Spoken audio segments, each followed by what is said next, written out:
Соленые огурцы. Каналға қош келдіңіздер. Сіздермен бірге Инка Максовна. Сіздерге қысқа қиярды сақтаудың бір әдісін көрсетемін. Видеоны міндетті түрде соңына дейін көріңіздер. Сіздерге ұнайтынына сенімдімін. Каналға тіркеліп, қоңыраушаны басуды ұмытпаңыз. Ең бастысы, керек өнімдерді дайындап аламыз. Қиярды 3 сағатқа, кемінде 1 сағатқа суық суға салып қоямыз. Одан кейін 2-3 қайтара жақсылап жуамыз.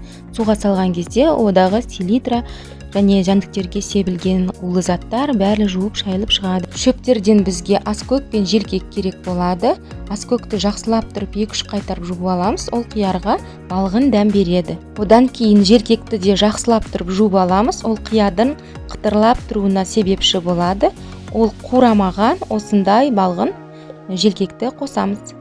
Және тағы да басқа көкөністер қосамыз. Ол бізде тәтті бұрыш, ол қызыл, жасыл, сары болуы мүмкін. Сарымсақты да аршып, тазалап, жуып аламыз. Дәмдеуіштерден лавр жапырағы және қара бұршақ бұрышын қосамыз. Аскөктің сабағын 2-3 алып, осы дәл видеодағыдай тазалап, үстіп орап дайындап аламыз. Дастарханда уксус қышқылы тұрғанымен, оны мен мүлдем қолданбадым. Одан кейін қиярдың екі жағын алып тастаймыз.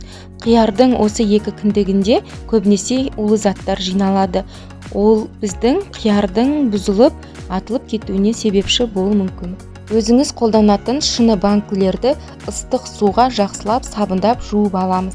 Одан кейін оны өзіңізге ыңғайлы әдіспен осылай зарарсыздандырамыз. Және керек көлемде үлкен ыдысқа су құйып, оны қайнатамыз. Аскөк, желкек, 2 дана сарымсақ, бұрыш, лавр жапырағы және қиярдың үлкен даналарын астына саламыз.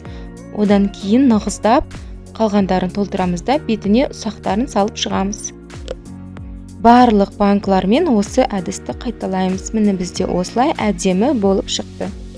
Осы уақытқа дейін біздің үлкен ыдыстағы суымыз сақырлап қайнайды. Оны бүкіл банкылардың ішіне толтырып құйып шығамыз. Каналға тіркелуді ұмытпаңыз. Осы видео сізге және балаларымызға пайдалы болатынына үміттенемін. Міндетті түрде қайнатылған қақпақтарды бетіне жауып шығамыз. Осы күйде 5 минутқа қалдырамыз. Осы уақытта ыстық су қиярды зарарсыздандырып шығады.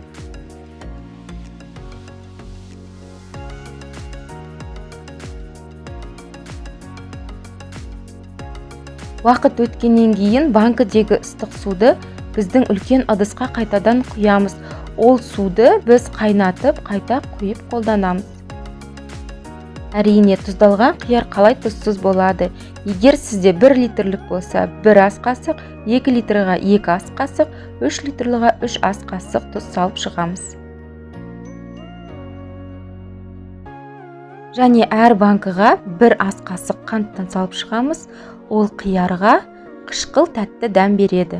Дәмін хош иістендіру үшін қара бұршақ бұрышын саламыз. Әрине, міндетті түрде біздің өнім қысқа сақталып тұру үшін 2 дана аспирин, негізгі аты зарарсыздандыратын ацетил салицил қышқылын қосамыз. Ол әрбір дүкенде рецептсіз сата береді. Қалауыңыз бойынша уксус қышқылынан жарты шай қасық қосуға болады.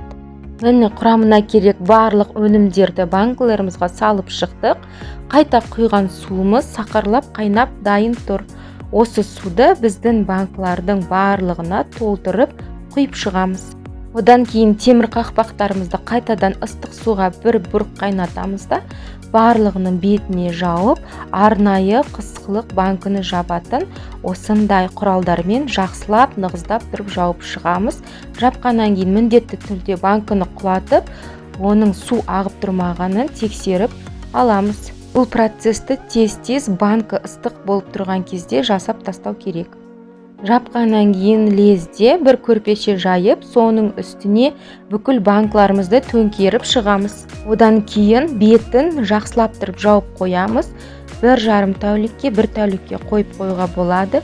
Осы уақытта банкі өзінің ыстығымен ішіндегі қиярды, зиянды заттарды зарарсыздандырады.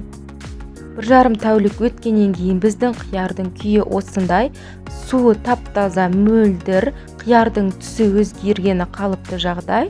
Енді осыны қысқыға погребке сақтап қойсаңыз болады. Егер де сіздің банкідегі су түсін өзгеріп бұзыла бастаса, оны тастауға асықпаңыз, қақпағын ашып, ішіндегі суды төгіп, суық сумен 2-3 рет шайып, дәміне қарай 1 ас қасық тұз және 2 дана аспирин салып, қайтадан қайнап тұрған ыстық сумен толтырып құйып, бетін зарарсыздандырылған қақпақпен жауып қайтадан қойсаңыз болады. Егер де видеоны соңына дейін көргеніңіз болса, комментарийға қосу қойып кетіңіз.